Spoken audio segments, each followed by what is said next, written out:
sou Luciana do Rocio Malon e você está no programa Cultura com Luciana do Rocio, na Rádio Web Amor e Vida. Hoje, dia 25 de julho de 2024. E vocês sabem que dia é hoje, que comemoramos hoje? Dia de São Cristóvão, o padroeiro dos motoristas. As pessoas sempre me perguntam, mas como ele é padroeiro dos motoristas se na época dele não tinha carro? Ah, tem várias lendas sobre isso, né? Uns dizem que ele ajudou o menino Jesus, quando era bebê, a atravessar uma estrada muito difícil, né?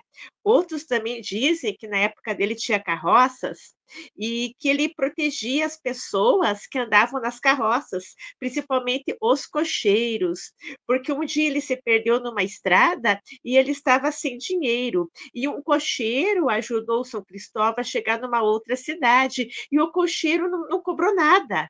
E diz a lenda que o São Cristóvão falou: como você não cobrou nada, eu vou ser o padroeiro dos cocheiros, eu vou ajudar todos os cocheiros, eu vou orar por vocês. Essa é uma das lendas. Daí diz que tinha uma lenda de um cocheiro, que os cavalos ficaram muito brabos, né? E começaram a disparar. E diz que esse cocheiro viu um homem muito iluminado que apareceu na frente deles, né? Parecia um santo com uma aura e fez os cavalos pararem. E ele perguntou: moço, você parece um santo. Moço, qual é seu nome? Eu sou Cristóvão. Então, essa lenda que eu estou contando da Idade Média é que daí fez que São Cristóvão, né, fosse o padroeiro dos cocheiros.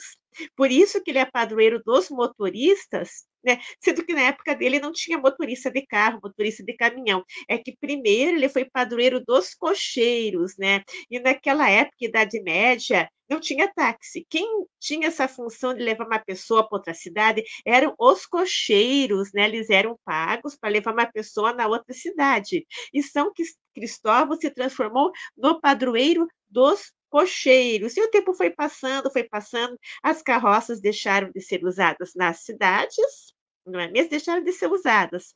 Mas o que que vieram? Vieram os carros, né? No finalzinho do século XIX, os carros começaram a chegar, né? E daí os carros de aluguel, que primeiro, assim, antes de ter o táxi, né, os taxistas, existiam os carros de aluguéis. Eram como se fossem taxistas, né? Mas no século XIX tinha o carro começaram com os carros de aluguéis. E depois lá que os taxistas se regularizaram. E já eles já tinham essa fé no São Cristóvão. Então, hoje, as igrejas de São Cristóvão recebem muitos motoristas para os padres darem as bênçãos de São Cristóvão, para evitar acidentes, multas, né? Por isso, sim, o dia de São Cristóvão. Eu recebi, como eu sou autora de lendas, recebi muitas mensagens me pedindo para falar sobre São Cristóvão. Eu acho que a nossa convidada mandou uma mensagem, mas eu não consigo, o meu celular é muito velho, eu não consigo entrar em contato com o WhatsApp e continuar aqui. Então, se a convidada, a advogada Mariane, estiver ouvindo, eu peço, por favor, para ela clicar no link e seguindo as instruções. Isso, isso. Clique no link e siga as instruções, por favor. É assim que funciona, né? Isso. Qualquer coisa, acho que ela pode entrar em contato aqui com a rádio mesmo, em contato com a Mari, pode mandar uma mensagem ali para a Mari. Isso. Estamos aguardando a doutora Mariane, advogada ambiental, um assunto muito, muito importante. E como eu estava falando do São Cristóvão, ele se tornou o padroeiro dos motoristas, né? Não tem mais cocheiro, mas tem motorista. Então, 25 de julho, dia de São Cristóvão. Isso daí. E amanhã vocês sabem que é o dia de quê? O dia de quê que é amanhã? O Dia das Avós. Mas vocês sabem por que dia 26 de julho é o Dia das Vovós? Porque dia 26 de julho é comemorado o dia de Santa Ana. E vocês sabem quem foi Santa Ana? Foi a mãe de Maria, a mãe de Jesus. Ela foi a avó de Jesus. né? Por isso que a Igreja Católica comemora dia 26 de julho, dia de Santa Ana. E enquanto a nossa convidada não entra, eu gostaria que você colocasse na parte de comentários se você tem uma história amorosa com a sua avó, uma história engraçada, os contos que a sua avó contava quando era criança eram importantes. Coloque na parte de comentários que eu leio, porque amanhã é o dia das avós, né? As avós são muito importantes na formação de uma criança, né? É com as avós que as crianças aprendem a importância dos idosos numa família, a importância dos idosos na sociedade, é através das avós. E tem aquele ditado que diz, né? A avó é mãe duas vezes, então a avó é a mãe com açúcar. Que geralmente dizem que as avós deixam fazer tudo que as mães proibiam quando era criança, né? Quando as pessoas são crianças, né? Como, por exemplo, comer a sobremesa antes do almoço, né? É uma coisa. Esse aqui é um exemplo, né? Então, as avós são muito importantes na formação dos indivíduos. Eu vim falar de novo, enquanto a nossa convidada não entra, você já conhece a Coruja Cultural, essa revista da Adriana Marinho? Não conhece, pois tem que conhecer. Se você mora em Curitiba, principalmente, né, conhecer os artistas que tem aqui. E me digam, nada é tão assim importante como você tocar uma revista, né? Porque a revista de papel tem um charme, né? Que de repente o site da internet não tem. Aquela parte assim de você tocar. Nossa convidada está entrando. Vamos receber nossa convidada. Boa tarde, doutora Mariane. Seja bem-vinda. Está me escutando direitinho? Estou escutando, boa noite para o pessoal.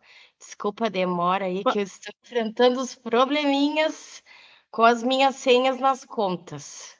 E tá me Ah, dando um sim. trabalho horroroso. É sem problemas. Eu também passo por isso, né?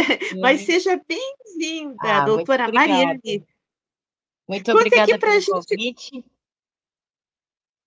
Isso, eu que agradeço, né? Os nossos internautas agradecem também.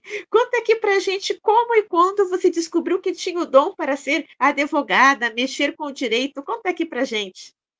Olha, eu acredito que eu nasci para ser advogada, mas eu tenho outras habilidades também que eu sou boa, mas que eu utilizo na advocacia.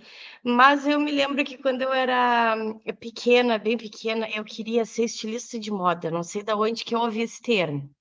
E aí, mas aí logo em seguida, acho que já com uns 9, 10 anos, eu gostava de assistir o programa de política, quando tinha. E aí eu já me interessava sobre assuntos sociais, e aí já, assim, me voltei para essa questão do direito, e aí, tinha um senhor que era amigo da nossa família, que era advogado, e eu ia no escritório dele, que era ainda agora voltou a essa função de novo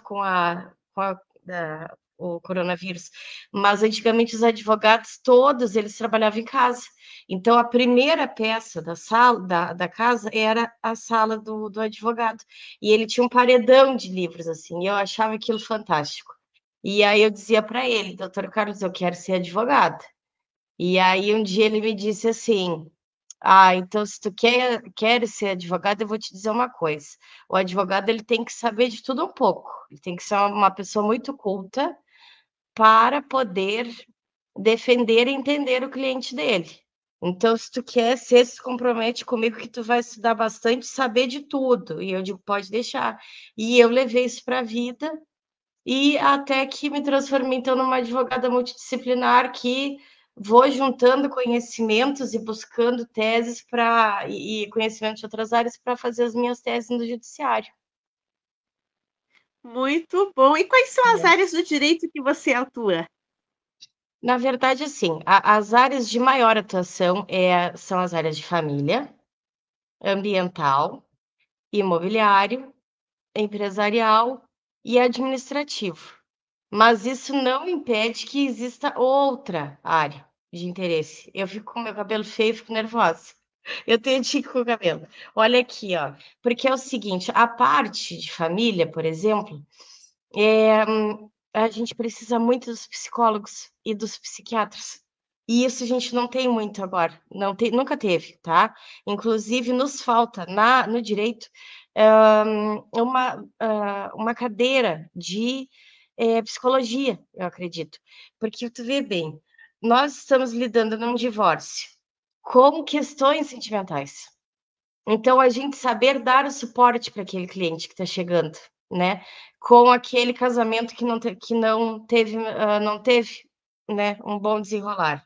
Mas aí nós temos também a questão da criança e do adolescente que está envolvido nessa família que está se desfazendo, mas que a gente tenta, pelo menos na minha parte, ali na minha atuação, eu tento sempre levar para um lado que ela não está se desfazendo, ela está se transformando, né? Porque embora os pais não estejam juntos, a gente pode tentar fazer com que este convívio seja harmonioso. Mas existem casos de abusos, tá? De abusadores, de pessoas que não tratam bem os filhos, então são muitos casos que aí nós precisamos da psicologia, da psiquiatria, para poder definir de que forma pode ser feita essa convivência dos pais com o filho. E aí também, no mesmo divórcio, tu imagina, tem o divórcio e tem que resolver a guarda e a visitação das crianças, mas aí tem o bem para né, para partilhar. E aí entra o quê? O direito imobiliário. Então, a gente tem que estar com todo em dia do direito imobiliário para poder fazer essa partilha adequada, para deixar o registro do imóvel certinho, para não lesar nenhuma das partes, porque às vezes o imóvel é financiado. Então, são muitas coisas que envolvem uma única ação, envolve muita coisa, tá? A depender do local, desculpa, que começa a falar, só antes Não, mas de pode te ficar dar à a palavra. vontade, pode ficar à vontade, pode ficar à vontade. Mas assim, ó, às vezes envolve uma pessoa que está morando no outro lugar, no outro país, e aí tu tem que fazer o divórcio, que pode acontecer em outro local, e aí trazer para homologar aqui, aí entra o que é o direito internacional. Agora, por exemplo, eu tive duas ações famosas esse ano, que todo ano tem sempre uma ação que se ressalta de todas as demais, dada a complexidade, né? Por exemplo, começou com uma questão municipal e ela já se transformou internacional. E aí ela passou saúde pública, direito ambiental, administrativo, questão de imprensa, né? Crime cibernético, até chegar numa dimensão muito maior de ter que se usar legislação e tratados internacionais. Então, é o que eu digo, e é esse o objetivo também de um projeto que a gente está fazendo, que é capacitar o advogado a ter uma visão global dos fatos, para que a gente possa defender o direito e não só uma ação simples, porque nós temos que estar preparados para tudo que pode vir quando se agir ação. Muito bem, isso, bem interessante. Com É. relação a direito ambiental, né, que alguns internautas mandaram antes, que eu falei que ia ter advogada de direito ambiental, eles já mandaram perguntas, né. Como o direito ambiental poderia evitar a tragédia do Rio Grande do Sul e como o direito ambiental pode ajudar as pessoas que foram vítimas dessa tragédia? Foi uma pergunta que eu achei bem importante. É muito importante, e que não está sendo ouvida pelos governantes. Então, vocês vejam bem, gente. Eu aqui, eu vou dar bem o exemplo, vou seguir bem a linha da pergunta, falando aqui da minha região, mas ela pode se aplicar a todos os outros lugares. Então, eu moro bem no sul do Rio Grande do Sul, tá, gente? É 300 quilômetros de Porto Alegre, que é a capital do estado. E a nossa cidade é banhada por uma lagoa e com vários rios e correntes de água, tá? Nós temos canal, nós temos arroio, nós temos uma lagoa, que é a maior que tem. E aí, o que que acontece? Nós temos uma ocupação irregular do solo, tá? Do perímetro urbano. Não tem um planejamento, tá? Urbano adequado. Porque quando nós temos uma região próxima a correntes de água, inevitavelmente nós temos os banhados. Aqui a gente chama de banhado. Mas pode ser também que está se usando muito o termo, que são as esponjas naturais, que é aquela área que a gente não acha bonita aqui do Rio Grande do Sul, que ela é plana, e a vegetação não se desenvolve, ela não é uma vegetação exuberante, tá? Ela é rasteira, mas ela é altamente importante para a região, porque quando a bacia hidrográfica dessa corrente de água não dá vazão, ela se espalha por esse local e ela faz o filtro da água, tá? Então a gente evita o quê? As enchentes. Se evita as enchentes e se evita também a poluição dos rios e das correntes de água. E aí o que que acontece? As pessoas começam a ocupar o quê? Os banhados. E aí não fazem a mitigação desse dano, porque quando a gente constrói num perímetro que deveria estar protegido, tu tem que fazer uma mitigação, tu tem que tentar. O essencial é não, o melhor era não construir, mas ainda que tenha construído, fazer a mitigação desse dano, mas aí também não se faz. Tá? Então, toda essa área que receberia essa água em excesso, ela está ocupada por imóveis, por incorporações imobiliárias, que aí não fizeram o escoamento adequado da água, e aí dá catástrofe.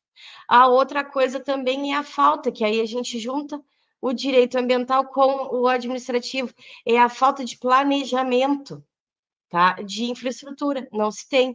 Eu não achei nada aqui. Se eu te disser que aqui na minha cidade, na enchente, o que eu ouvi no site da transparência foi 300 mil reais, tá? Na enchente.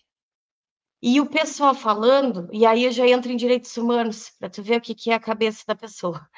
Mas vocês vejam bem, quando deu o anúncio, tá, da enchente aqui, sabe o que se dizia? Que estavam tomando as providências de abrir abrigos.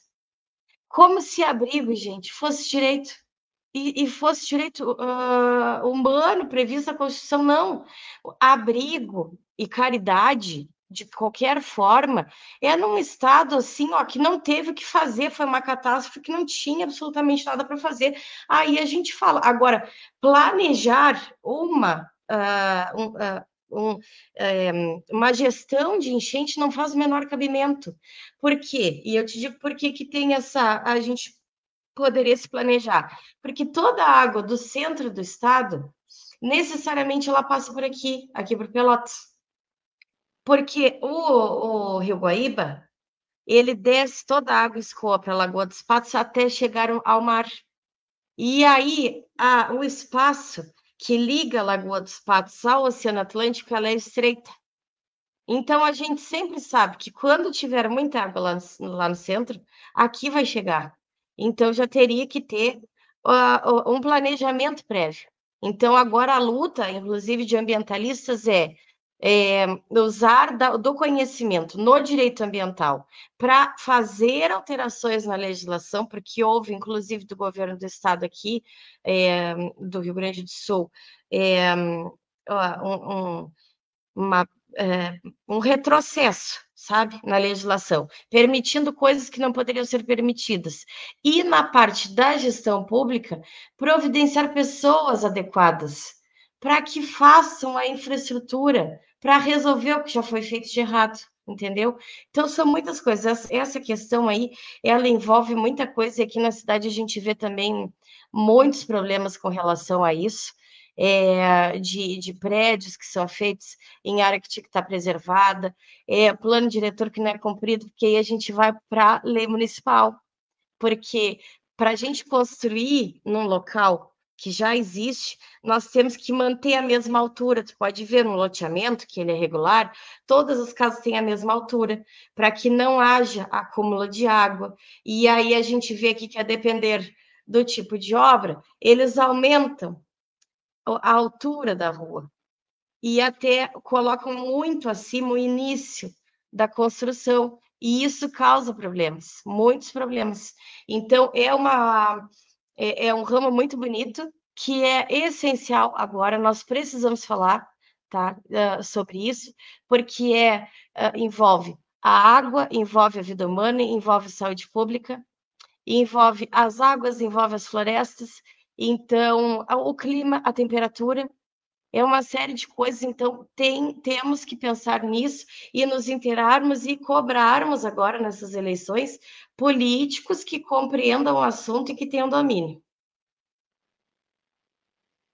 Isso, muito bem, que, É. parece que o direito ambiental existe, mas parece que a as pessoas não estavam muito ligadas na importância. Daí depois dessa tragédia do Rio Grande do Sul, as pessoas começaram a falar mais sobre o assunto, parece que era um assunto que não era muito falado na mídia, você falava de meio ambiente, mas não se falava do direito ambiental para garantir esse meio ambiente, não é mesmo? É verdade. E a questão também é dos profissionais do direito, porque a legislação ambiental, ela é complexa. E ela é complexa pelo sentido de que ela é extravagante. Quando a gente diz isso no direito, quero dizer que nós temos muitas leis esparsas. Então tem o Código Florestal, aí tem as resoluções lá do IBAMA, aí tem o outro órgão, o CONAMA, aí envolve o IFAM, que é o Instituto, né, do Patrimônio Nacional. Então são leis muito esparsas, e mais as leis municipais, porque aí a gente tem que aplicar a depender de cada região. E o Brasil, ele é um país que ele vai mudando o relevo, a temperatura e todas as características ambientais à medida que a gente vai subindo. Porque aqui o Rio Grande do Sul ele já é bem diferente, aqui onde eu estou, do extremo sul, lá em Santa Vitória do Palmar, como é diferente também já de Torres, já lá perto de Santa Catarina. Então, ainda tem tudo isso, que a gente tem que avaliar a região onde nós estamos. E aí dificulta, né? Não se tinha cuidado, só se pensava em expansão urbana, sem essa questão. E vou te dizer, como envolve a saúde pública. Eu fiquei sabendo por uma pessoa muito séria daqui da cidade, que eu vou buscar agora, tá? Isso eu não tenho dado, eu não tenho o documento. Eu estou dizendo que eu vou providenciar, tá? Que não é tratada na cidade a água que sai dos hospitais, cai direto no esgoto. Ou seja, a água que está no hospital, ela pode ser altamente poluída. Ela teria que passar por um sistema de tratamento de água residual para retornar ao meio ambiente. E segundo essa pessoa me falou que não, e eu vou atrás para saber como é que é, e em outros lugares do país também, para a gente tratar isso. Porque olha aqui, já pegando o gancho, tu vê, o advogado multidisciplinar, ele já começa a ver um monte de problemas e vai assimilando. Vocês vejam bem, gente, aqui nós estamos falando de tratamento de água residual lá do hospital, mas isso se aplica à mancha que estava vindo lá de Porto Alegre, chegando aqui em Pelotas, que eu acho que todo mundo deve ter acompanhado, que era uma imagem horrorosa da Lagoa dos Patos, com uma mancha de poluição descendo, chegando aqui na cidade. Porque os políticos que estão na gestão não se deram conta, ou não tiveram interesse, de providenciar com os dois uma prática mitigatória dessa água residual para passar por um tratamento, tá, de água para retornar ao ambiente. Então, aqui em Pelotas chegou, infelizmente, chegou água altamente poluída, tá, com restos mortais de pessoas queridas, de animais que se foram, da indústria, enfim, de todo o cotidiano, e não houve esse cuidado. E ainda num processo que eu ajuizei, eu falei sobre isso, e eu fui até assim meio, sabe? Ai, por que tu tá falando disso? Não se tem notícia que lá em Porto Alegre estejam fazendo isso. Por que tu tá falando disso aqui? É isso. E aí o que que acontece, minha amiga? Já tem gente morrendo de leptospirose, uma coisa que nem se ouvia mais falar, tá? Porque sempre vai ter. Ah, mas foi uma, duas mortes, não me interessa. Eu não quero que ninguém morra por falta de gestão. Ninguém pode morrer por falta de gestão. Isso é um absurdo, entendeu? Não precisa ser um crime humanitário, assim, né, tirar 500 mil pessoas do planeta, mas se uma morreu por falta de gestão, teve a falta de gestão. Sim, né, isso para É, que é séria essa questão do meio ambiente, é parece muito que, séria. as pessoas estão acordando agora, mas estão acordando Aham. meio atrasadas mesmo, né. Isso. Uma outra pergunta, assim, que eu iria fazer, você tem um podcast.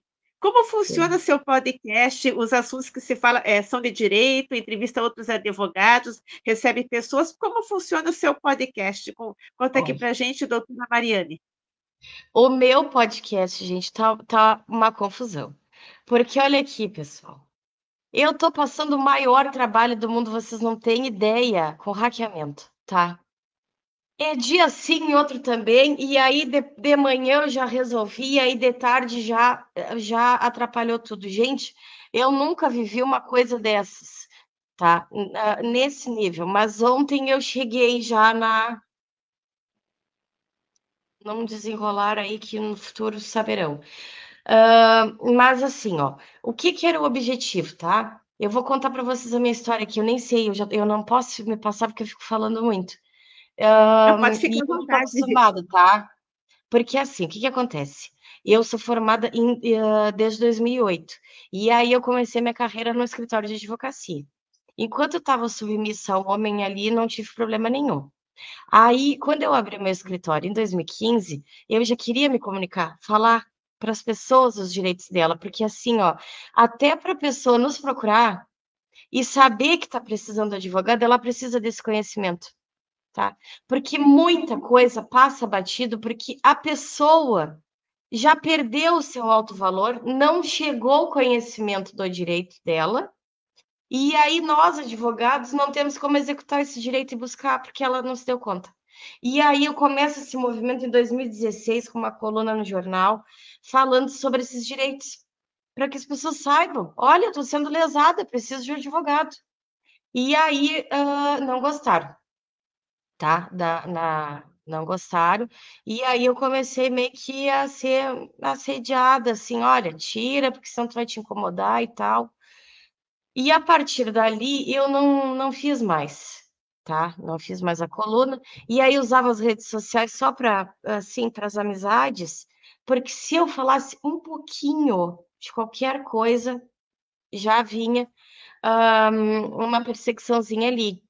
E aí agora nessa questão da enchente, eu já não aguentava mais, tá, de ver tanta irregularidade, não aguentei. E aí eu fui atrás de falar não no meu perfil, para não me incomodar. E aí eu vi que tinham certas restrições, e aí eu digo: "Não, agora chegou a hora que eu tenho que falar", e aí comecei a usar minhas redes sociais e derruba. E aí eu, então, resolvo fazer o meu projeto do podcast, tá, que é no Spotify e no YouTube, Data Vênia Podcast. Só que eu estou travando uma batalha, gente, imensa, para divulgar, porque não consigo fazer a divulgação. E aí, outras pessoas, a gente vai encontrando pessoas no mundo que estão tentando achar sua tribo, sabe? Ai, gente, eu quero falar disso, eu tenho talento tal, mas eu não estou achando um lugar, sabe? Que queira se desenvolver economicamente, mas que tenha responsabilidade social. E aí eu vejo que as coisas vão tomando uma forma muito maior do que só a divulgação do direito. E o meu podcast se torna, então, um projeto, que é o projeto Revoluciona, que consiste no seguinte: o Data Vênia Podcast ele fica dentro do projeto Revoluciona, que é a nossa parte social, tá? Que é comunicar o direito para as pessoas. Só que para que essa pessoa possa receber na integralidade esse direito que a gente está falando, nós precisamos fazer capacitação e mentorias. Então, nós vamos capacitar colegas que estão se formando agora, já para ir nessa onda que eu estou te falando, da multidisciplinariedade, que eu estou te provando que é altamente importante, tá? Para a gente ter a visão global das coisas. E também no Spotify, eu quero contar a história da enchente, que não foi contada. Ela foi contada um pouco, mas ela não foi contada inteira. Então, Eu tenho todo o projeto, tudo certinho, e eu estou agora arrumando essa questão de hackeamento para poder executar, vocês acreditam? É nesse nível. E aí, então, eu tenho também dentro desse canal um programa de entrevista com Polo de Notícias, que ele vai ao ar no meu YouTube e no do Polo de Notícias, que eu estreiei ontem, tá? O meu vai sempre na quarta-feira, às 18 horas. Só que eu não pude usar o meu, gente, não pude usar o meu canal, porque não consegui acessar de forma alguma. E aí o que que acontece? Eu vejo que também nós temos que fazer uma frente, nós, comunidade, o povo todo, em busca de melhorias na legislação.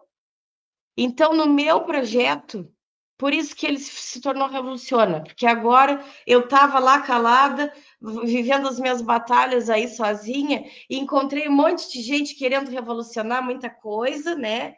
E também nós temos que fazer essa discussão sobre a efetividade das leis, tá, gente? Porque olha aqui, eu já fiz boletim de ocorrência, eu tive 2 horas falando lá no Ministério Público, e aí eles dizem que não tem o que fazer. Mas como tem que ter? Se tem a lei para proteger, tem que ter algum mecanismo para cessar o crime, entendeu?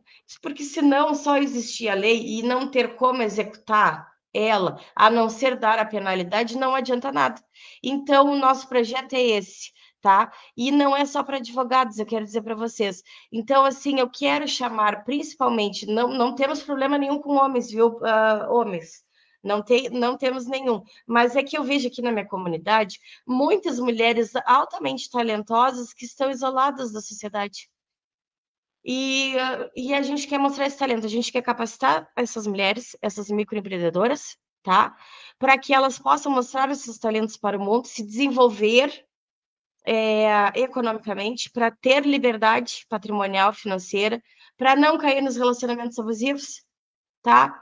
E a gente poder usufruir do que elas têm para nos dar, e ainda vai ter, ao final de um ano, uma premiação para quem cumprir aí os requisitos, e aí a gente vai divulgar esse trabalho dessa empreendedora, e eu tenho certeza, eu chego a me arrepiar, gente, porque isso é uma coisa que eu tenho vontade de fazer há anos.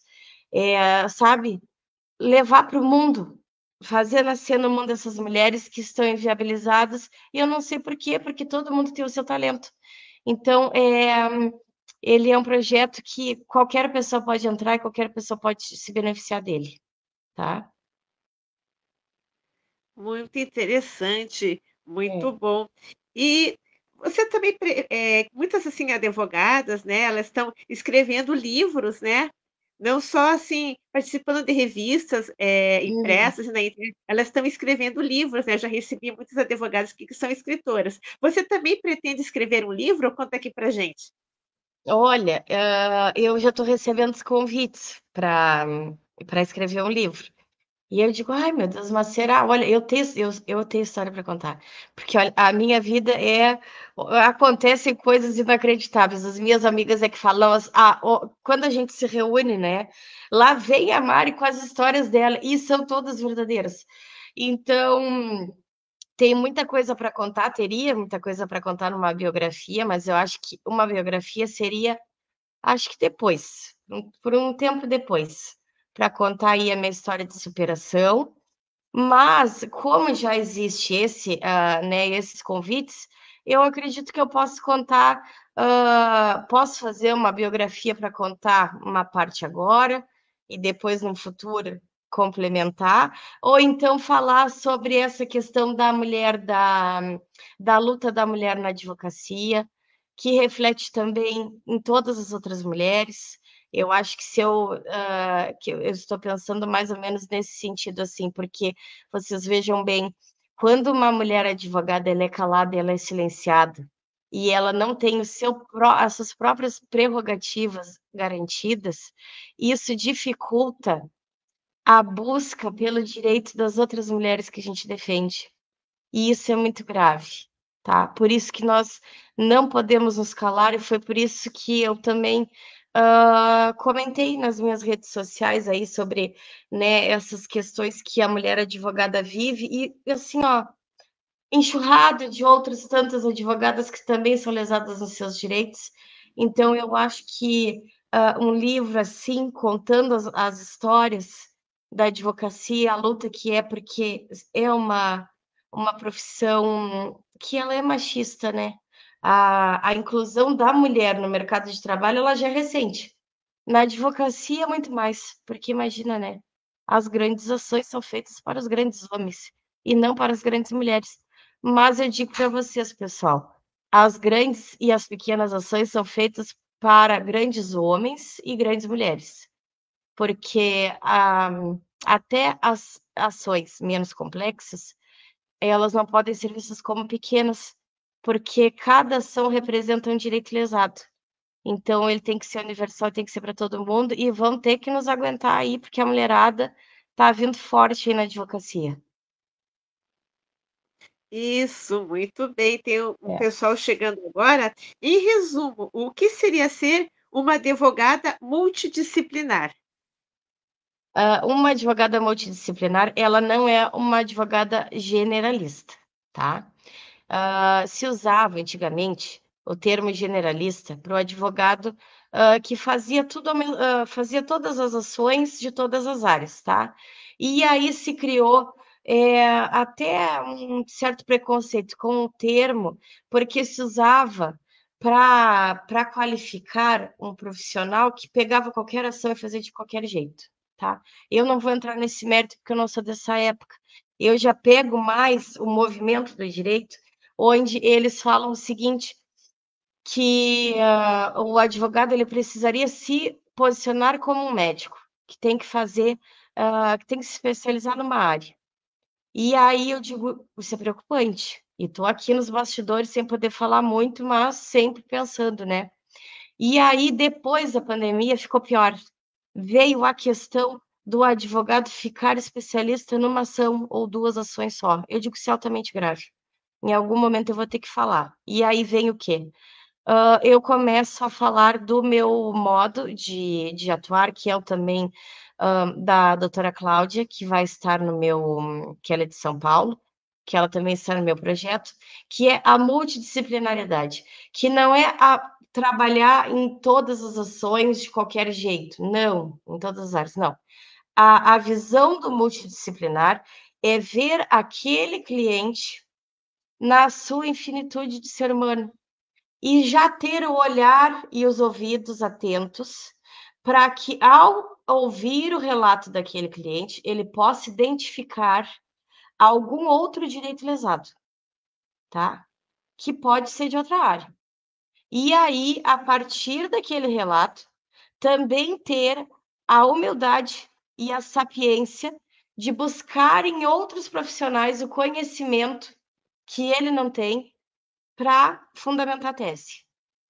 Então, por isso que eu te digo, direito de família, psiquiatria, psicólogo, psicoterapeuta, o psicanalista, ele vai nos auxiliar e ele precisa nos auxiliar, assim como nós precisamos a eles, porque não adianta a pessoa estar dentro do consultório de psicologia e não estar ciente dos seus direitos e buscar eles, tá? Nunca vai ser resolvido.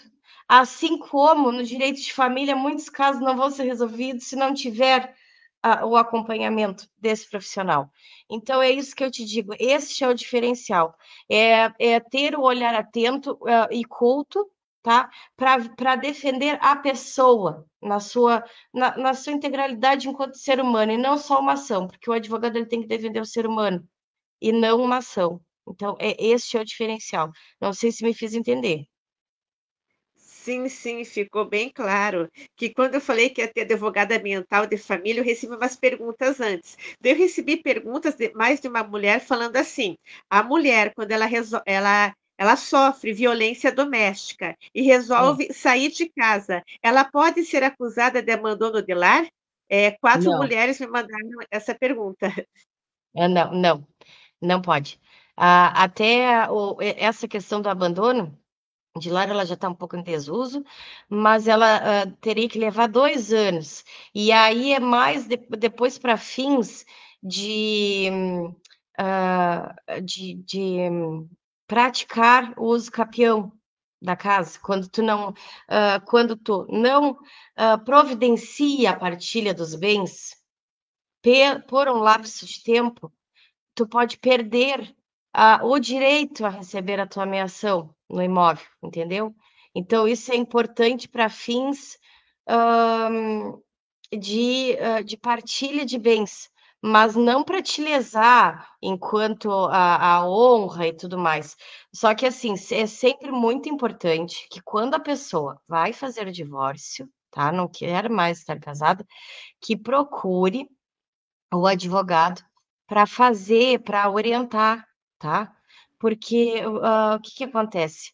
Depois tu encontra uma outra pessoa, aí tu não consegue casar, porque tu ainda tá com aquele casamento pendente, ou então ainda está em trâmite o divórcio, e aí tu fica com restrições na, escolha do regime de bens do próximo casamento.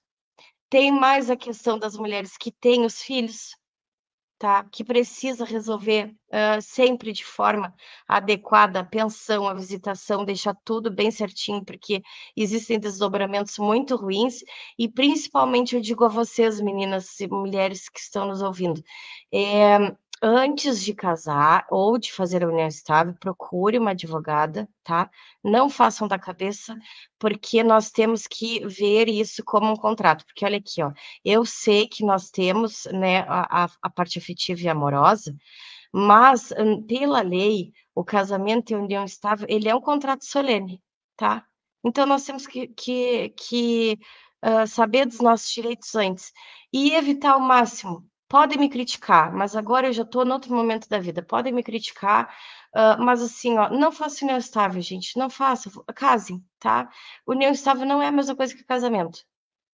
E aí depois, eu vou fazer uma live um dia para explicar, se vocês quiserem, vocês digam, tá, para nós aí, e tu vai me dizer depois o que que elas acharam. Se as tuas amigas, as tuas seguidoras, querem que a gente fale sobre a diferença de casamento para união estável, e aí eu vou explicar bem direitinho o porquê que eu sou contra e por que que é propagado no país que é tudo a mesma coisa e não é.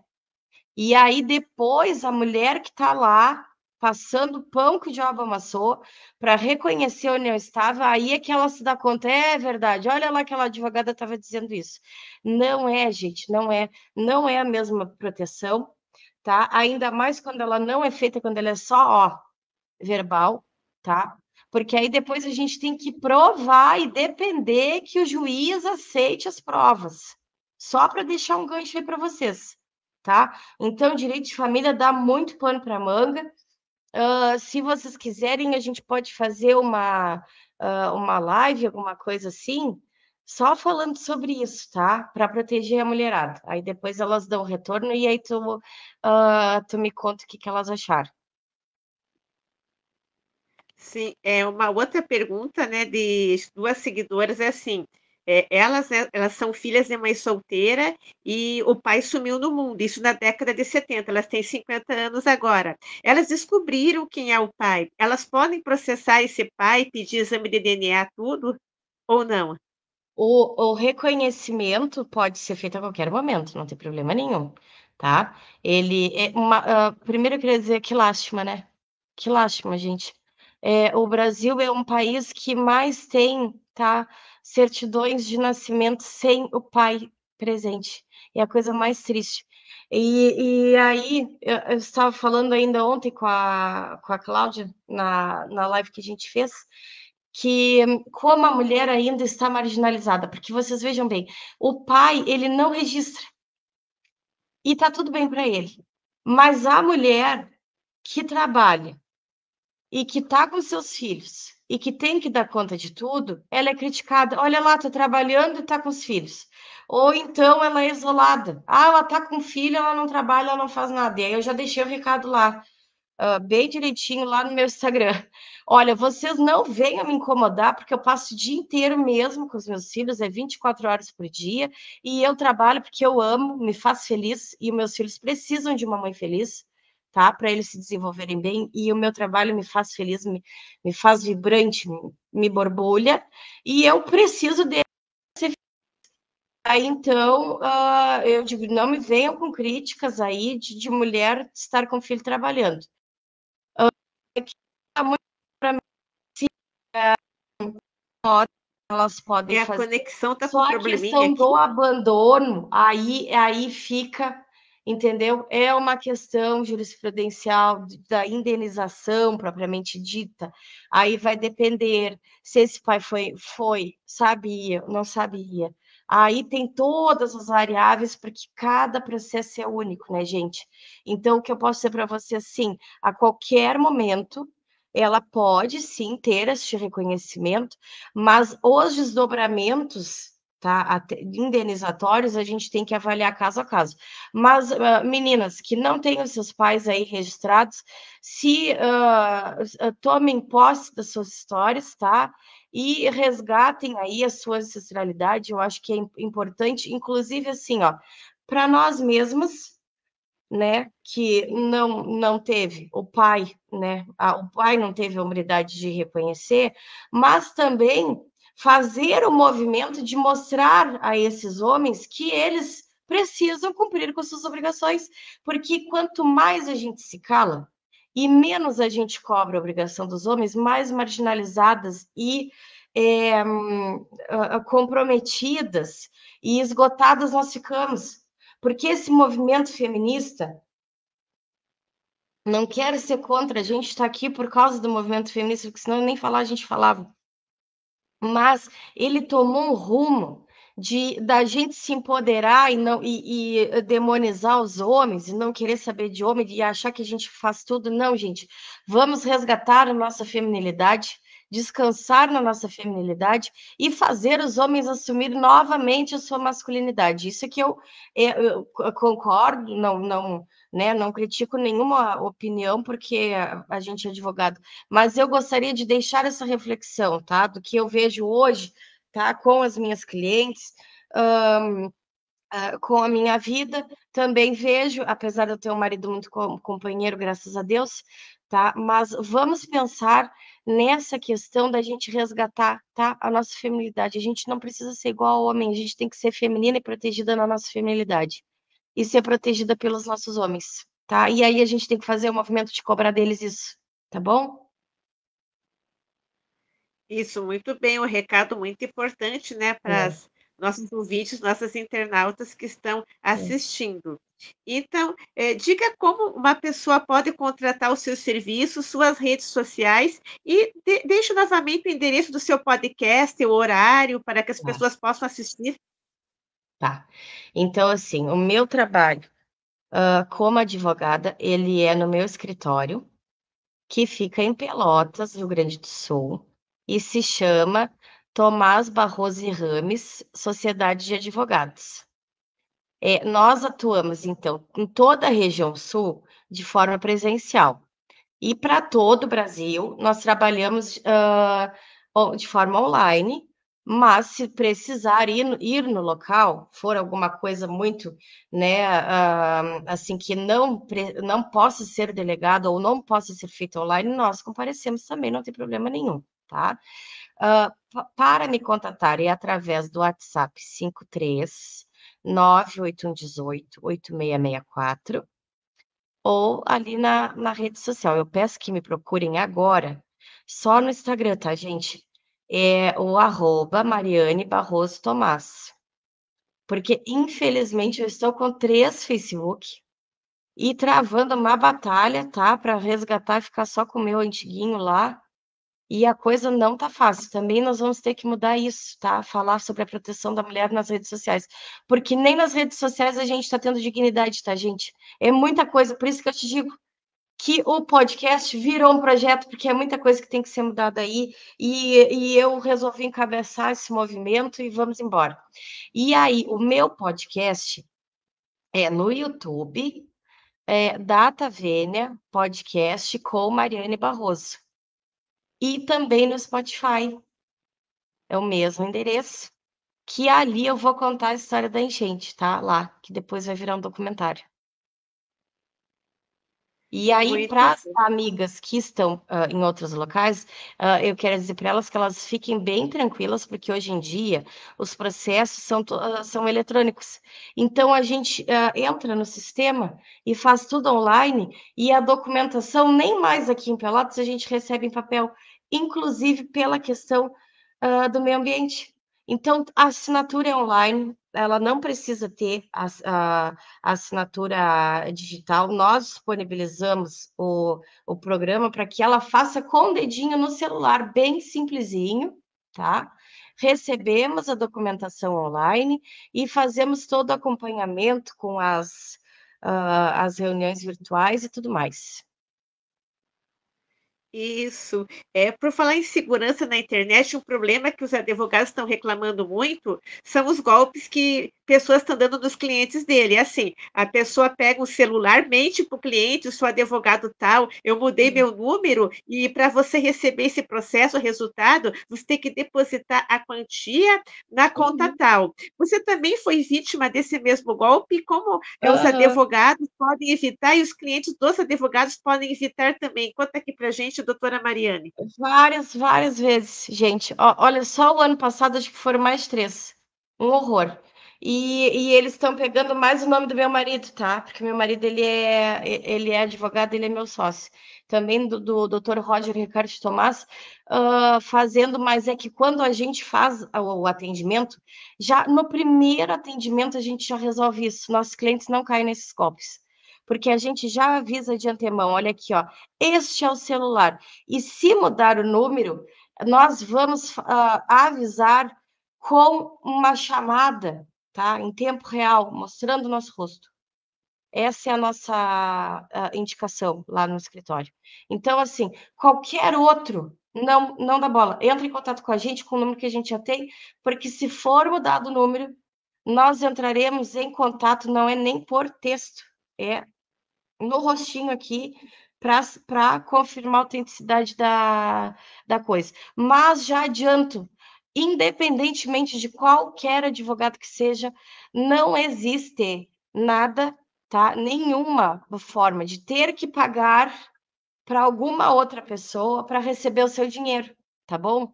O que tem é pagar para o advogado direto seus honorários na contratação de serviço e depois, para receber o alvará, não existe isso de cobrar, tá, gente? Você se atente, não tem. Isso é um excelente alerta, alerta muito É, importante, porque está tendo muito é. esse tipo de golpe Muito. aqui no Brasil, né? É. É um horror. Então, estamos aqui nos nossos minutinhos finais, né? A gente sempre fecha, né, com o conselho do profissional que a gente está entrevistando. Qual seria o conselho que você daria para os jovens e crianças que sonham com a carreira do direito? Quais seriam os conselhos que você daria? O meu conselho é que eles estudem muito, que eles tenham muita cultura, que eles tenham humanidade, que eles reverberem dentro de si e para o mundo a humanidade, porque nós estamos sedentos de pessoas que apliquem o direito da forma como deveria ser, na natureza do direito, porque o direito não é só para defender interesses, interesses qualquer, o direito é para defender a vida, defender os direitos humanos, defender o ser humano. Então, a gente precisa de humanidade, porque a partir da conquista destes direitos fundamentais é que a gente desenvolve todo o resto, tá? Então, eu peço que estudem, que prestem atenção nas aulas de geografia e história, tá? Química, física, porque a gente precisa. Eu também achava, mas para que isso? Pelo amor de Deus. Eu quero ser advogada. Não, gente, o advogado, de fato, ele precisa estar antenado a tudo, porque se a gente vai fazer uma regularização de imóveis, a gente tem que ter noção de obra, do que o arquiteto faz, o que não faz, tá? Vai fazer uma liquidação de sentença, tem que ter noção de cálculo. Então, é muita coisa, tá? O advogado ele tem que ser multifacetado e tem que aprender gestão de escritório de advocacia, tá? Porque a gente não pode ter escritórios desorganizados e sem gestão. Isso também eu acho que eu vou fazer um curso aí, porque eu sou a gestora do meu escritório e eu gosto muito dessa parte também, que eu gosto de muita coisa. Eu gosto de muita coisa. Faz parte do meu interesse. Mas é isso aí. E eu espero que eu possa também contribuir com este projeto. Também a gente já pensa em contribuir num movimento de advogados humanistas responsáveis com o meio ambiente que queiram se desenvolver e ter, né, o seu sucesso financeiro, mas sem abrir mão da dignidade, porque é o que eu digo para vocês, caridade não é dignidade, gente, não está nem previsto na Constituição, tá? Isso é no último caso, a gente tem que exigir direito fundamental. Isso, muito bem. Estamos nos minutinhos finais, né? Vou pedir novamente os seus links de contato, endereço do podcast e também uma mensagem para os nossos internautas que estão, a sua mensagem final. Tá. Então, assim, ó, para me contatar é 53 981 18 8664, que é lá no WhatsApp, ou ligação normal. O meu Facebook, não usem agora, não me chamem lá, tá? É só o Instagram, Mariane Barroso Tomás. O meu podcast é no Spotify e YouTube, que é datavênia.podcast, que faz parte do Projeto Revoluciona, que a gente vai estar lançando aí. E a minha mensagem final, então, é convidando as pessoas para irem no meu Instagram acompanhar toda essa nossa caminhada para colocar no mundo o projeto Revoluciona, porque nós também estamos passando por desafios, tá? E a gente resolveu fazer uma coisa diferente, não só apresentar quando já está pronto, mas apresentar todo o perrengue, tá? Para mostrar, humanizar também e mostrar que não tem problema nenhum não começar perfeito, tá tudo certo, tá? A gente está aprendendo a mexer nas redes sociais, a gente está organizando equipamentos e tudo mais, para as pessoas saberem que todos somos iguais e chamar, então, fazer o chamamento para essas mulheres que queiram fazer parte deste projeto, tanto estudantes de direito, advogadas e as empreendedoras de todas as áreas, porque nós queremos mostrar para o mundo que nós temos muita mão de obra qualificada que não é vista. E chegou a hora, então, agora, da gente mostrar que elas existem, e a gente vai capacitar, vai organizar o negócio e vai mostrar para o mundo do que elas são capazes. Isso, muito bem. Então, estamos agora terminando o programa, né? Eu agradeço principalmente a doutora Mariane, né, que concedeu Eu essa que agradeço. entrevista. É muito educacional, muito instrutiva para que as pessoas aprendam mais sobre o direito. Agradecer a Mari, que é a dona da rádio, principalmente a Deus, né, que me deu essa oportunidade, aos internautas que estão assistindo, aos que assistirão, porque o programa vai ficar gravado. Então, eu Uhum. desejo à doutora Mariane, a toda a equipe, aos internautas, sim, um excelente final de semana, né? Que tudo faça, né, conforme a justiça, que a justiça prevaleça, né, e que a É. cultura também prevaleça e a sabedoria também. Então, desejo um ótimo final de semana para todos. Então, tchau, tchau, gente, né? E o Tchau, programa ficará obrigada, gente. Obrigada gravado. pelo convite. Isso. Me convide para vir mais vezes. Adorei conversar contigo. Ah, com certeza. Gostei muito da conversa, aprendi Tá. bastante, e os nossos internautas também. Muito obrigada, gente. Excelente final de semana. Amanhã, Dia das Avós, hein? Abraços às avós e Dia da Avó, assim, é um símbolo, né? Que foi o dia da mãe de Nossa Senhora, a Santana. Mas a avó tem que ser respeitada todos os dias, né? A avó, a mãe com É, açúcar, né? Simboliza assim é. a sabedoria e o conhecimento e a ancestralidade. Então, viva as avós do dia 26 de julho. Tchau, tchau, gente. Tchau, Tchau, tchau. gente. Beijão para as Então, avós. agora é só Tchau. apertar no xizinho vermelho. Tchau, tchau. Tchau.